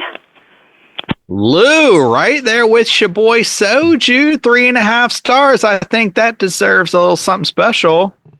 Well, Oh my God. Unbelievable. Unbelievable. Not the score, just the self-gratification that we're seeing on display here. That's... Randy did get a chance to call in real quick to give a score since he couldn't be on tonight. Oh, he did? Nice. Okay. I love ass to mouth. I love ass to mouth. I love ass to mouth. So that's what Randy had to say about 13 Ghosts. I don't know how I took fuck you yeah. seriously. I just... I hooked you, had me hook, line, and sinker, man. I was like, oh yeah. like, In case you missed that score. I love ass to mouth. I was like, what a trooper, man. He's really coming through. Nope. Not at all. Hey, Lou, thanks for picking this flick for us. Definitely a fun one to talk about, and we really do appreciate it. Hope you had a lovely St. Patrick's Day, and yeah, awesome. Love to hear it. Let's jump over to our Rotten Tomatoes segment and see what the critics and users have to say about 13 Ghosts. Oh boy. Certified fresh to death. Okay, so today I'm going to be running Rotten Tomatoes since Randy is out, and this is the game that we play where we have these boys try to guess what the overall aggregate score is for the critics and then the users for 13 Ghosts today. So I will start with my boy G Baby, and we'll start with the critic score. This has 94 reviews. So out of those 94 reviews, where out of 100 do you think it has landed? Well, to be honest, I think Bob is just playing against himself this round because I have to go either 69 or 86. So I'm going, I'll go up top with critics. I'll go project. 86? Give me 86. Okay, we got the boys. The boys are in play. Bob, where are you going to go? Man, I think this is going to be low, honestly. This is not a critical darling at all. I could see it being in the teens. I won't go that low because Jim went so high, but I could see it being that low, honestly. This movie's stupid. Damn. It is, but it's fun. You know, it's not made for the critics for sure. So, I'll take the comedy number. I'll 69. Why not? You gonna take the under with the 69 dudes versus boys. All right, we'll see who comes out on top. See it every day. Well, who's coming out on top this week? It's gonna be the dudes because this is a whopping 19%. Yeah, that sounds right. That sounds about right. That is certified rotten right there. Yes, that's really bad. Yeah, she's and rotten. The critic consensus is all. It just says the production design is first rate, but 13 Ghosts is distinctly lacking in scares. Yeah, it kind of is. Yeah, it is. Unfortunately, and a lot of other things, but you know. Yeah, and plot and scare and general tension and yeah, yeah. I really feel that they lost the tension right around the torn princess or whatever her name is. After that, yeah. Like right after that. That was scary, like going bang, bang, bang, like what's going to happen? And then it just falls off a cliff, like there. Like I was with it right up until that point. That's a good point. They're like slowly rolling the ghosts out and kind of building the momentum and the scares. Yeah, and you're right. I think they just like, I don't know, the kids go down and then they vanish and then everybody goes in the library and then they just fuck around for a while. Yeah, shouldn't those fuckers, we should have seen something, them being terrorized, because at that point there was at least 11 ghosts loose. But we don't know how long that they were tied up by fucking Miss Honey in the eye contraption. Like, to be maybe fair, if you would have given us some insight on like what you did with them, like maybe I can like that can be apologized for, but the rest of the house, if they're just running around and they got 11 of these fuckers running around and they're high powered, they're supposed to be like top dogs of each type of ghost. It's like, I feel like something would have happened to them. Yeah, that's fair. Yeah. There was that attack on the daughter by the Jekyll when the Jekyll's first revealed. That also was pretty tense and scary. That's right. Yeah, that was after when it's dragging her after the princess. Yeah, when it like does the Freddy Krueger thing, kind of she's up the wall and the dad's like, I don't have to go out. Like, what the fuck is going on? Yeah, and then he puts them on. He's like, what the fuck? That was pretty good. But that was the last. So you had the princess. And that really built the tension. And then the Jackal was let loose. And then after the Jackal, it's just like all bets are off. I should have. I guess we'll get into it in Cooter of the Week, but I should have given 0.5 for the Albus too, because nominating myself, putting myself up there for Cooter of the Week. She did have a nice set of cans, dude. Like seriously. Well, Bob, you gotta change that score real quick, you know. Oh, let me go back. It's set in stone, brother. Don't forget to add Randy's score as well. There was another decent kill that we didn't mention. The Matthew Lillard kill. I believe he gets his back broken. The Jackal like breaks his back in half across a pole or something. Juggernaut. Yeah. See, like that. I wish like they could have done that and like ripped him in half. And let's see some intestines or some viscera or something. Let's get that R going. Like I thought that would have given me a little bit more. Yeah. Boys, we got to finish this game. Hopping over to the old popcorn meter. This has 250,000 plus ratings over here. So I'll go and we'll flip it and reverse it. Robert. Out of 100, what are you going to rate this? I think this will be higher because of the sample size being so much larger. And I think people do enjoy this for the camp factor and probably some nostalgia happening here for some folks too, rating it. So I'll take 69 again. Doubling down. Damn you, Scuba Steve. I was gonna work yet myself and go 69 from 86, but I mean, keeping to my code, I gotta go 86 as well. Give me the boys. Double down on the dudes. Well, instincts were right. It is higher, but not that high. It's still sitting at a 49%. Bob is going to sweep this week. I just wanted to get you the hell skeet sweep, fella. We sweeping the skeet. The game is rigged. The game is rigged. Stepping in. Hell yeah. Was that Todd? I think that's a 2 p.m. Todd bump. That's 2 p.m. Todd. I got to use these bumps that Randy never uses that I have for some reason. We sweeping skeet tonight. Oh, Bob's sweeping dust tonight. Oh, boy. Bob's a little dusty. Damn.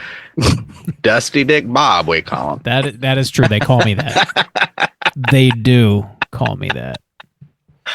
That's what we call him for a long time now.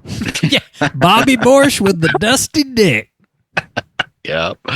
All right. Well, I already read the critic consensus. I wasn't looking. I don't see anything super funny here. Let me do a quick look on the negative reviews. No, these are all too Nope, nothing funny here. All right, well, we can move on. Bob, you got any trivia on this thing? Yeah, just a little bit left. Let's go ahead and do it. Okay. It's totally time for trivia.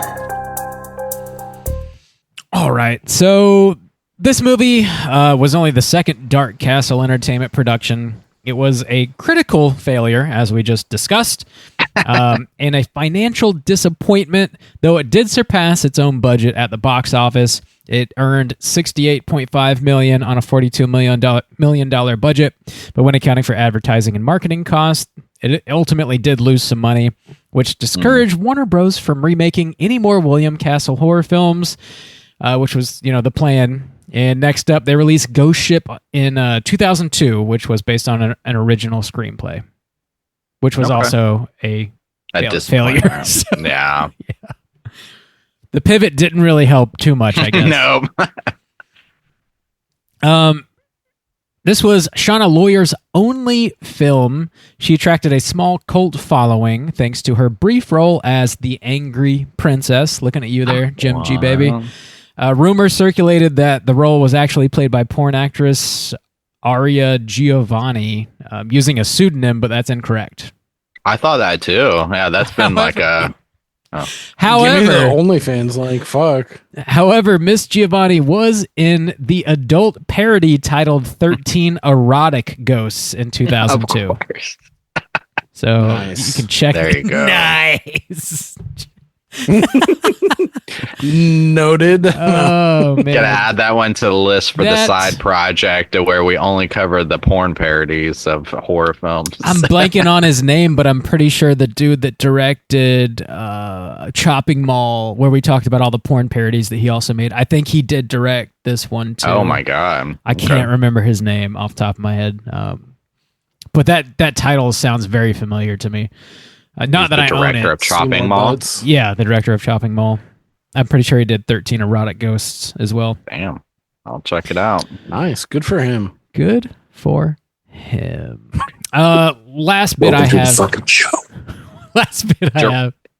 You got it? Is Jim Wynorski? Wynorski again. Yeah.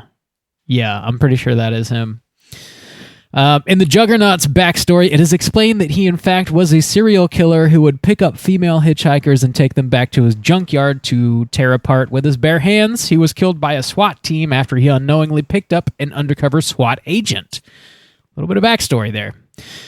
Cool. I don't remember if all the ghost backstories were that in-depth on the... They do. I have features. Some of them. Do you want some?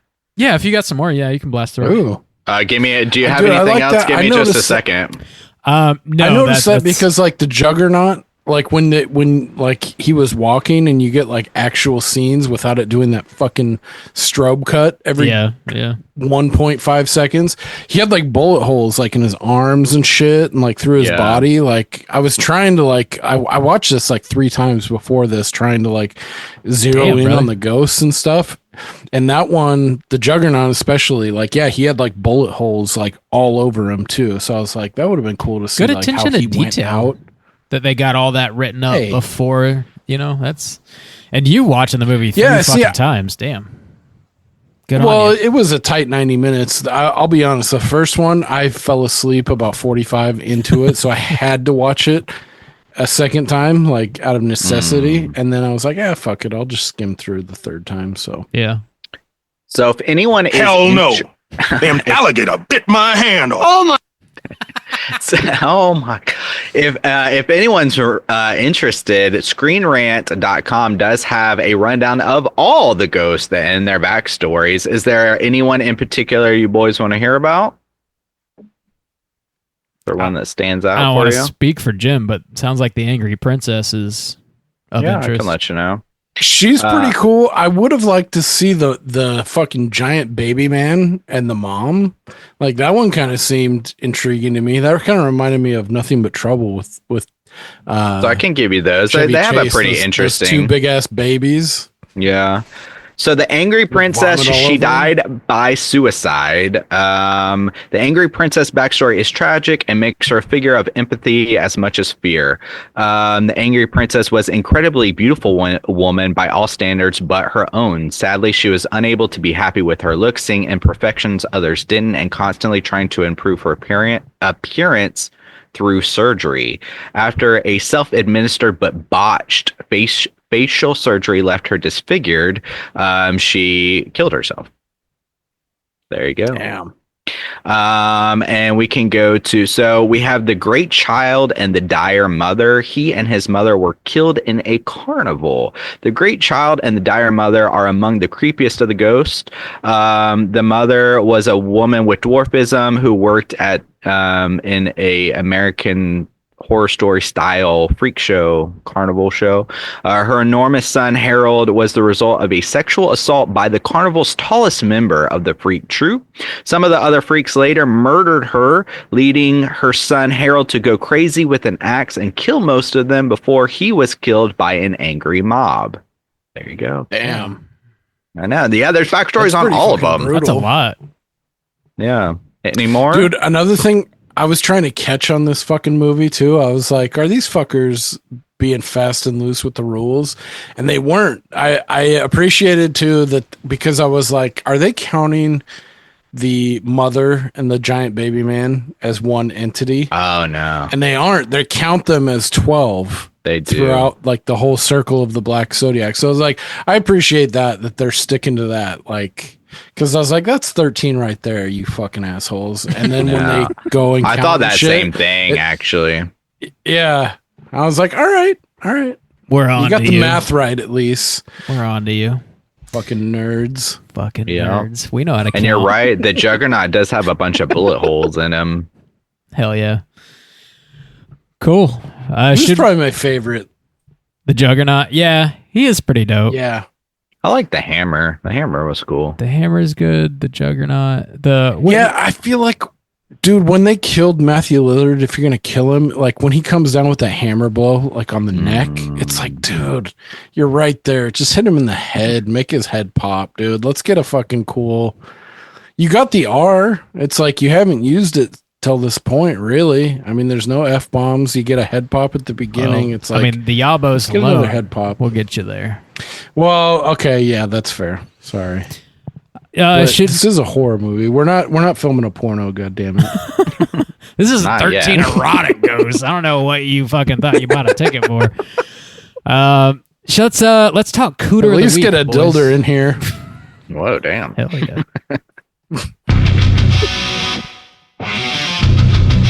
Straight chillin'. Cooter of the week.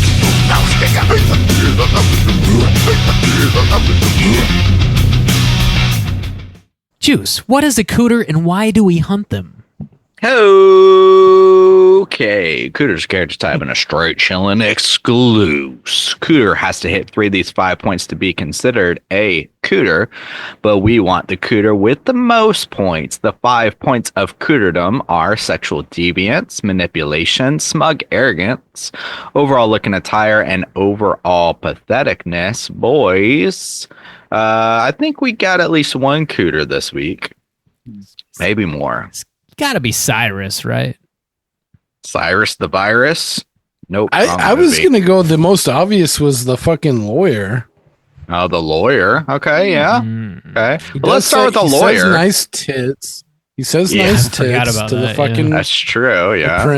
princess, and he's going after the loot. I mean, looking attire. I mean, standard lawyer attire. Yeah. But manipulation. But did he have to dress? Did he have to dress that way going into a ghost house? So maybe you can get him on a technicality there. He seems like an asshole, smug, arrogance for sure. Yeah, he taunts the ghost. There's no need for that. He seems pathetic because he's trying to run an end around here on this whole deal and fucking scrape with the money. He's manipulating the people. So really, looking at tires, the only thing you don't got him on. So I figured he was a lock. Damn, yeah. Cooter. Yeah, good convincing. call. Yeah, we got him. Maybe I should become a fucking lawyer. Shit. I You was know, going I'm to go heading on to a law weird school, tangent, you know. like maybe the fucking house. Like I remember one time you tried to go, you tried to go cul-de-sac or like neighborhood as Cooter on For the burb. The on Cooter, Burbs. the Burbs, The whole yeah. fucking Cooter called us Look cul-de-sac. at the that, house. Yeah. Let's look at the house. All right, what's up with the house? Well, it's a prison, right? It's for-profit prison run by your boy Cyrus. So manipulations, I don't know, smug arrogance, I guess, is also worked into that.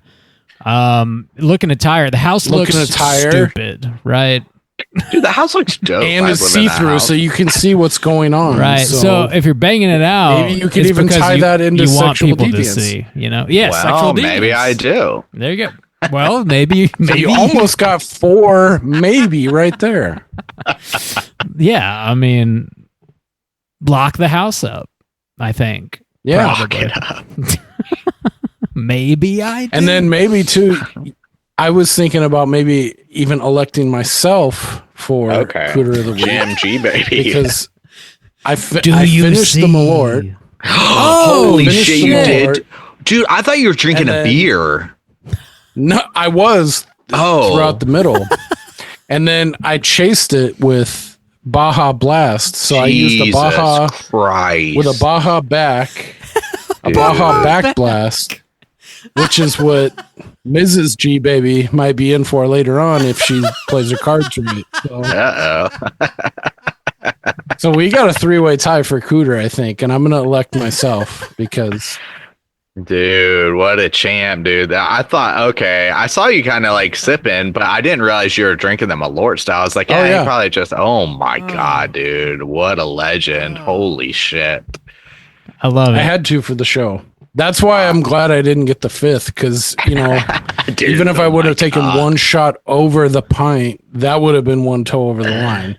And I did come prepared with, I don't know if you guys going to upload this to YouTube, but I did come with a lined trash can this time. Just in So case. if I did toss my cookies, I'd be okay.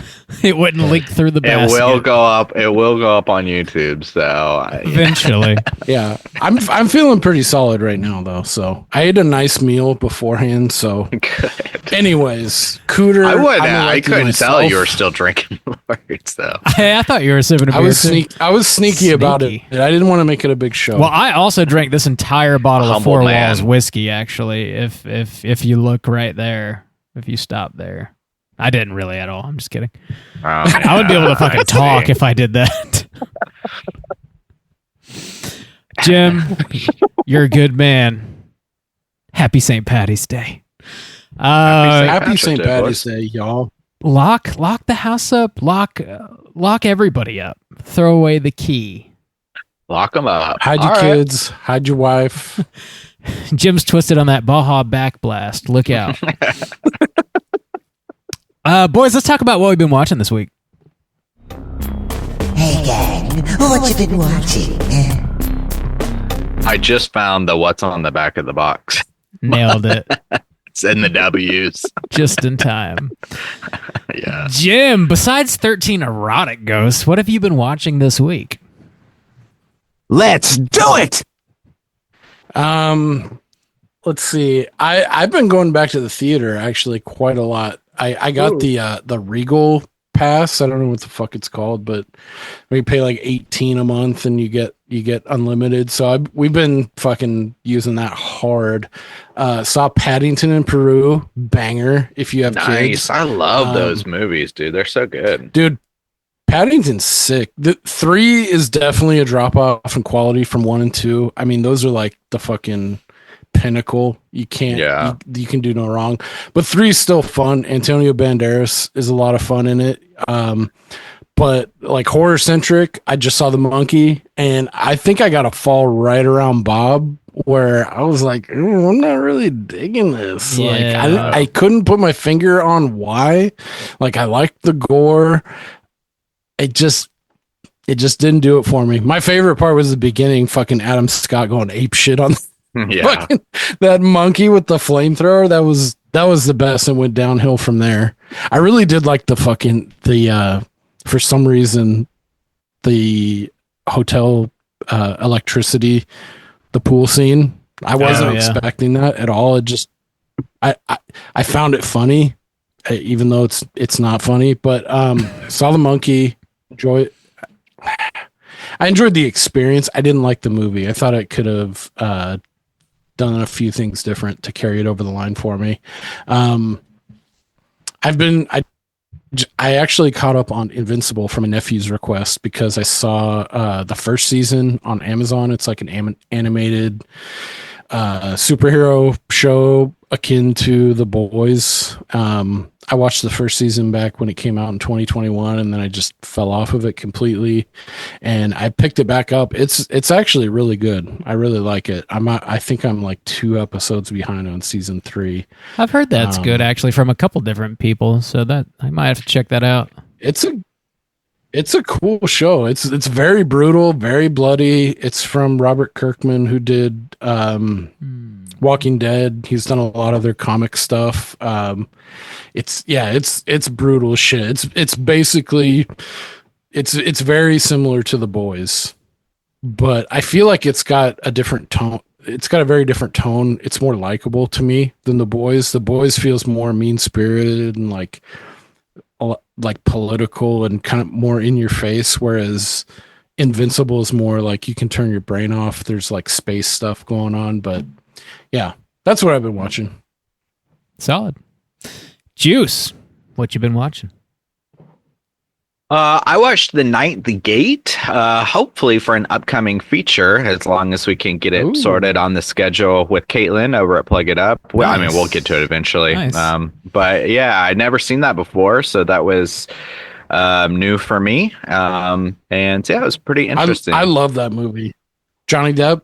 Yeah, Johnny Depp, and it's got, movie. Cult Satan aspects of it and stuff like that. So yeah, pretty interesting. It reminded me of a couple different films. There's touches of like The Exorcist in there, and Rosemary's Baby a little bit, and Eyes Wide Shut a little bit. Yeah, some different stuff. So pretty interesting. Never seen it before. That's a really fun one. I've had that on my list for a long time. Yeah. So hopefully me and Caitlin will be covering that quite soon. And the only other thing I watched was a movie called The Gorge, which is a new one. It's an Apple TV exclusive with Miles Teller and Anya Taylor-Joy. And I wasn't on my radar, and I checked it out. And it kind of reminded me a little bit of Annihilation with Natalie Portman a little bit. It's kind of like an action horror, but it's got some kind of sci-fi elements in it, I guess. But yeah, it was interesting. I think I'll probably do a mini cast on it, honestly. Not sure if it's going to reach like horror enough, but yeah, I think it does. So yeah, that's all I've been watching. Bob, what you been watching? A couple things. I put on the first episode of Daredevil Born Again today. Uh-oh. Forgot about that, yeah, I was really looking forward to it because when it comes to like Marvel shows, that's definitely my favorite of the ones that I've seen. I haven't seen all of them, to be fair. But I thought that was a really solid show, and it's rough, dude. It's like really rough. The new one? Yeah. Goddamn Disney. Always fucking shit up. It was directed, well, at least the pilot episode was directed by Justin Benson and Aaron Moorhead. And I didn't know that until the credits started rolling, and I was like, oh shit, the boys did this. And man, so like one of the best things about the Daredevil series is the fight sequences are like beautifully choreographed and photographed. And the movie, or the show rather, essentially opens up with this big fight sequence in a bar, and they go up several levels until they get to the roof of a building. It's one of the worst fight sequences I've ever seen. It's terrible. Oh no! It's really that's not. I mean, they're kind of like it's not really their thing. It's not their thing. No, it's not. Yeah, it doesn't seem like their forte for sure. It's like it feels the choreography's not there. It feels like maybe I don't know. Everybody's kind of rusty, but also you can tell. Like the camera work is like they're way too close to the actors, so like you can't really see the action. And I feel like that was maybe intentional because I don't know, maybe like I said, they were rusty, or they just didn't have the choreography down, or maybe they just don't know how to film fight sequences, so like you can't really see what's going on, and it's really, really dark, and there's tons of smoke, and like it's hard to even tell who's who at some points. It's just, and there's supposed to be like this huge emotional moment, and when it happens, you're like, is this, are they serious? Like, it's just not good. It's just really, it's a bad That's unfortunate. start. Yeah. Because Daredevil had like 3 seasons, I think, at least 10. They were all solid from what I remember. Me too. Or, well, Punisher kind of like dipped in with some of those. So I get it confused. But they were good. Yeah. It's a rough start. I'll probably watch a little more, but if the next couple episodes don't pick up, I'll probably bail on it. It's a rough start for sure. Speaking of other horrible things that I watched, that new Hellboy movie, Hellboy the Crooked Man. Oh, no. That came out last year, and it finally hit Hulu, I believe. And I watched like the first 20 minutes of that and just turned it off. It's not worth watching. It's that bad? Yeah. Dude, that look, I remember the costumes look like Halloween costumes. Yeah. Yeah, they do. It starts off with like this big train derailment, and there's this huge spider that Hellboy's fighting, and it looks like a video game cutscene that you're watching. And I don't know who they casted as Hellboy. I'm sure he's a wonderful person, but like they did not cast a good Hellboy. He's horrible. It was rough, so I turned it off. Sorry about that. No. I can't remember who that is. I think it's like a famous. I don't know. I didn't recognize. I mean, he's all painted in red and stuff, but I didn't recognize him. His voice. I remember one of our boys, Vince, on the Slack was talking about it and saying it was good. And I can't remember the dude. I think his name's Jack something. I think he's like a kind of a B actor. Like he's like a top tier, a B plus kind of actor that's been in shows, but I can't remember his name. But he spoke pretty. He seemed like it was pretty solid. So maybe it gets better. Maybe I give it the time. He was in the Strain. I like the one with. Oh, I like the one with Harbor. Yeah, me too. Yeah, I like it pretty well. It's not as good as the Ron Perlman movies, but I don't think it's as bad as a lot of people made it out to be necessarily. Oh, no, that's why. Oh, I like the Ron Perlman. Sorry, I was kind of reading. No, I didn't like that other one. Yeah. I think we reviewed it, didn't we, Bob? We did. Yeah, we did. You guys did. I do like the Ron Perlman one. For anyone till like the end, like when it started getting really like hardcore. Yeah. And I'm right on the same wavelength with it, but yeah, I don't know if I'll check out the new one. Yeah, it was rough. Maybe it gets better. Like I said, it's kind of unfair for me to shit on it totally because I didn't even finish it. But so, take my review with a grain of salt, I suppose. But the opening didn't grab me. Something good that I had been watching is a YouTube show it's a interview show that's hosted by David Dalsmalchin called Grave Conversations. Have you guys seen that on YouTube? Oh yeah, I've seen a couple of them. He seems like a good hang, just in general. He does, doesn't he? It's an interesting format. So the interview show, he has famous people on a show, and they're both lying down in coffins, so they're not actually making eye contact. And the interview show is almost entirely asking questions about death, related to death. And the episodes Tell me your life story. Yeah, they're like, it starts off, loosey-goosey and silly with the questions, but it does kind of get really heavy really fast. And I want to say the shows overall are like maybe 15 minutes, 12 minutes. They're not super long, but he's got like 3 or 4 different little segments that he does with different questions. And the very final question that he asks is for them to give a eulogy, like eulogy, like eulogize themselves. And they just have to do it on the spot, which like that's not an easy thing to do. Pretty I would brutal. imagine. But he's essentially interviewing actors that are used to improv and stuff like that. So they usually be brutally honest with yourself right now. Yeah. He about your entire life. About your death. Yeah. He cues it up Go. like that. He's like, I don't want you to think too long and hard about this. Don't take it too seriously, but do also understand this is the most important speech you'll ever give in your entire life, and these are the final words anybody's ever going to hear you say about yourself. And within he goes, 1, 2, 3, go. Fuck, how much time you got, fella? He gives you a minute. He gives you 1 minute to do it. So that's pretty cool. He recently had Matthew Lillard on there, and if you didn't already like Matthew Lillard, watch his episode and you will. I promise. It's really, really kind of heart. It grabs your emotions, grabs you by the feels, pulls on your heartstrings. Your heart cockles. Your heart cockles. Check it out. Grave Conversations. Good shit. That's it. That's it for me. That's what I've been watching. We do have one other voicemail we got to get to, so let's jump on over into our Hotline Screams. Hotline Scream.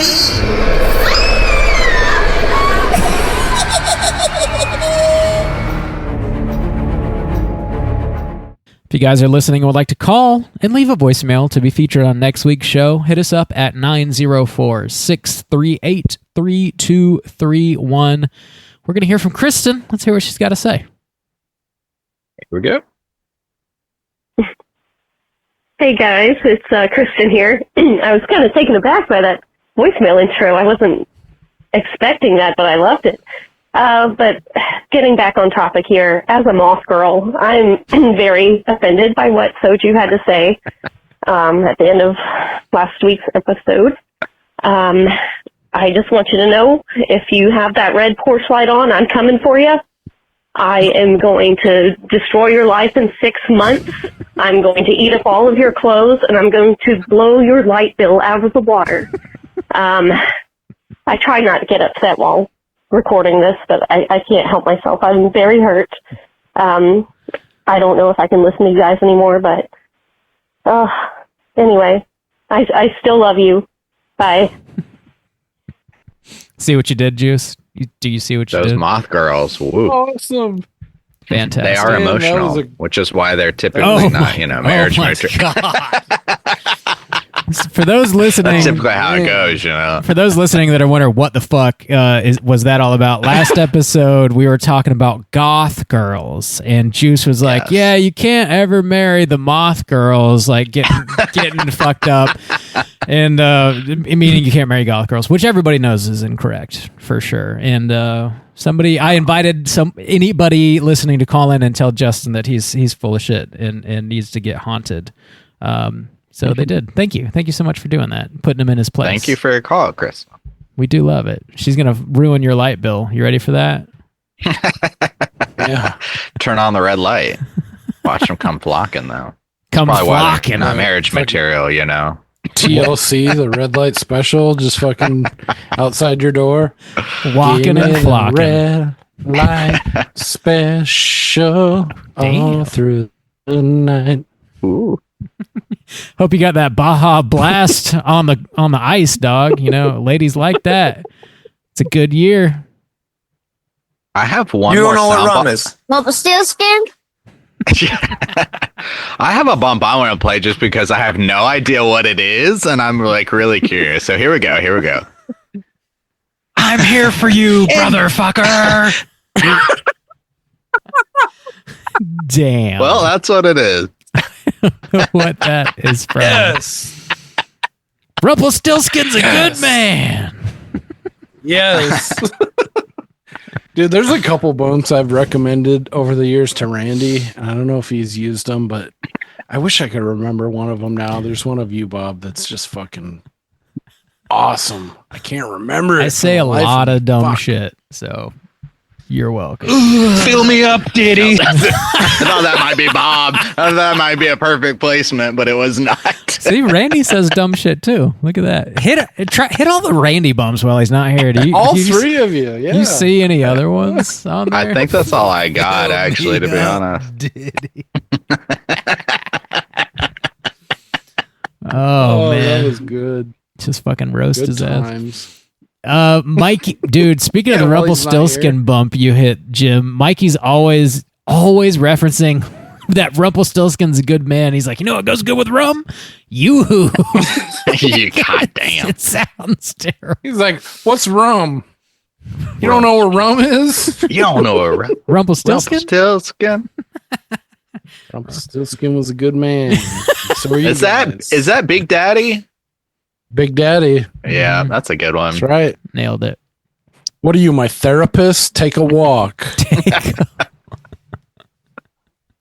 Nice parenting. Or when he pisses on the wall, and he's like, "You want to write your name on the wall? Take a walk."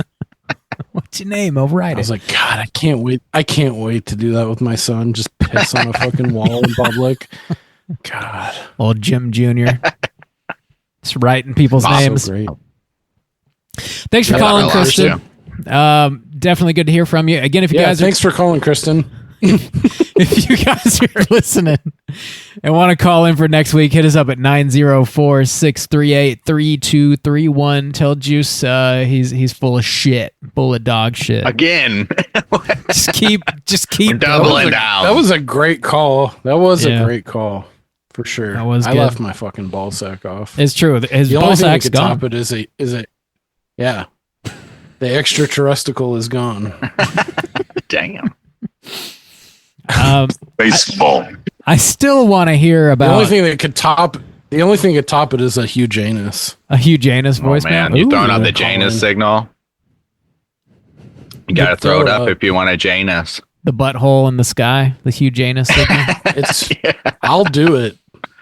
All right. I'll get on the second floor of my house and Jim's throwing up the Janus Just signal. fucking put your ass in the air. whatever it We'll see if he Yeah. shows up next week. fucking We never know because There I you don't go. know. He's such a man of mystery. I don't know if he Yeah. listens every week or not. He may or but may we'll not. See. I don't know. Yeah. He'll eventually get the signal. I'm still wanting to hear about the weird St. Patty's Day stories that I know you people out there have. Everybody's got Oh, a there weird you go. St. Patty's Day story. Or Maybe- make one this weekend and then Or- call yeah, in or have before one. the show next Yeah. week. make some memories. This is for you, straight chillin'. Gets Doing arrested. some weird shit right now. Real weird shit. This is my one phone I've call thought from about it. prison. I'm pretty sure I've blacked.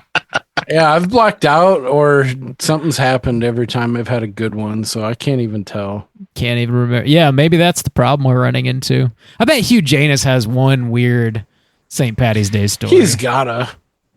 He's got Janus, one. what you doing on He's St. stationed Patrick's over Day? in Germany or something. What you doing? He's Yeah. got some wild During shit. the I'm First sure World of it. War.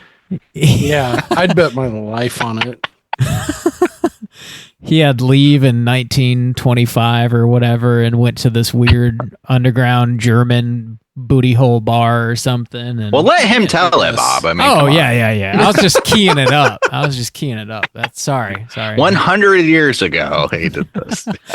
100 years. So if people are listening and have no idea who Hugh Janus is, he's a friend of the show. He calls in, leaves voicemails sometimes, usually pretty epic stories. So stay tuned for next week. Maybe we'll get one. Only Maybe the we'll- only the best. Only the best. Yeah. 904-638-3231. Hit us up. I'm sorry, I just walked all over. Oh, that. no, you you're guys good. got to get Janus on, dude.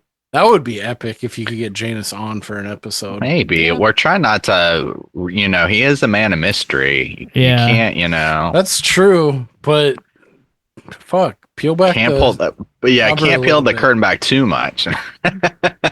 That's true. That's true. That would I feel be like fun.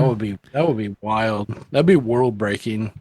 He's so old, I don't know if he knows how to use Zoom. So I'm sure he could figure it out.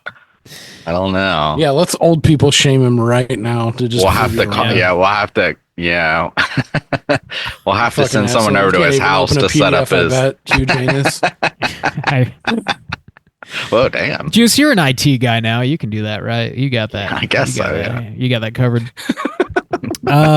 We are talking about the winner of the March poll next week, which Oh. was Pirates of the Caribbean: Curse of the Black Pearl from 2003. Juice, this was your takeover poll, so this is all on you, brother. All It on was, you. and it was one that I specifically wanted to do a creature comforts with a very special guest. So as long as everything goes planned, she'll be joining us next week, our Disney expert. Nicole. Right on. So if you have any questions for Nicole, also call in, or just praises to give her. Yeah, do that too. She should be on next week. For sure. What is it? Save the rum? Save it. Where's all the rum gone? Where's the rum gone? You savvy? Yep. Etc. Save the rum. Killed it, Bob. You savvy? Is that Johnny Depp? Where's the rum gone? At Bob's house? There's a grumpy in my bed. Yeah, that's where the rum's gone along with the grumpies in the master bedroom. When your bed's full of shit and rum, you're having a bad time. That's not what Sounds you like want. a hot Friday or night a good for time. me. Or, depending on what you're into, you're right. It could be the best time, actually. Nope. The glass No bottom kink boat when your wife is just slamming rum while standing up there. You God know, damn, that's a woman right there.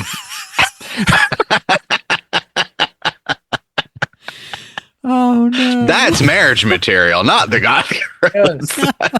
Put a fucking ring on it, fella.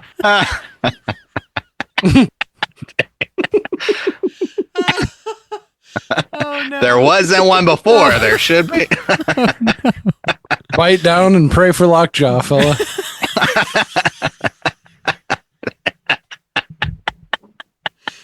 Oh no. Oh no. Well, that was 13 Ghosts. Oh, thanks for tuning in. Check out Pirates of the Caribbean next week. Curse of the Black Pearl. Jim, always a pleasure having you on, man. Thanks so much for sitting in with us this week. It was a lot of fun. Thanks for killing a bottle of Malort, my guy. Yeah, damn. Hey, yeah, I feel great. I'm just glad I didn't get the fifth because that would have been a fucking problem. So it was worth the extra per ounce. Oh yeah, per fluid ounce price. So thank you for having me on. I appreciate you, fellas. It was a hell of a time. Yeah. I'll have to give you a better movie next time. Yeah. Hey, I had fun. Yeah. I know. Dude, I feel bad for like bagging on it, especially but I don't though at the same time because I feel like I'm right there with Lou. She's like, I know this is a shitty movie.